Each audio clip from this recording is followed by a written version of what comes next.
limituojantis įsitikinimą visišką valdo tavo gyvenimą ir tu to nesuvoki. Dabar įsivaizduok tokį dalyką, ne, tu nori pasistatyti namą. Ar tu dabar paimsi, pradėsi kast griovus, pradėsi dėti plytas, pradėsi statyti? Ne, tu turėsi brėžinį, tie pat ir tavo gyvenėms veik.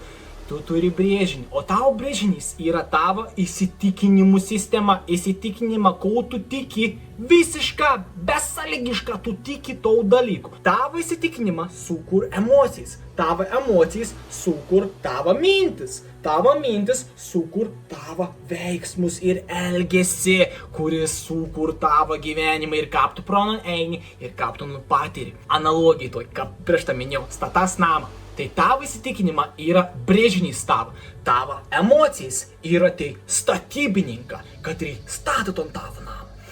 Tavo mintis yra medžiagas, iš kurių tai statybininką paėmė pradė statyti to namą. Ir tavo elgesys yra kaip tas nams ir pastatoms. Kol tu nepakeisi savo įsitikinimu, tol tu te pat elgsies, tas pačias mintis turėsi ir tas pačias emocijas turėsi. Kuo aš turėčiau tikėti šito situacijoje, kad tai būtų man tiesa? Nu, arba jeigu tau sunkia dar suprasti ir gauti atsakymą iš to, klauskiam atvirkštinį psichologinį klausimą. Kas nutiktų blogiausia šito situacijoje, jeigu aš pasirinkčiau judėti į priekį? Kai tu paklausi šitų klausimų, tu rasi šaknį.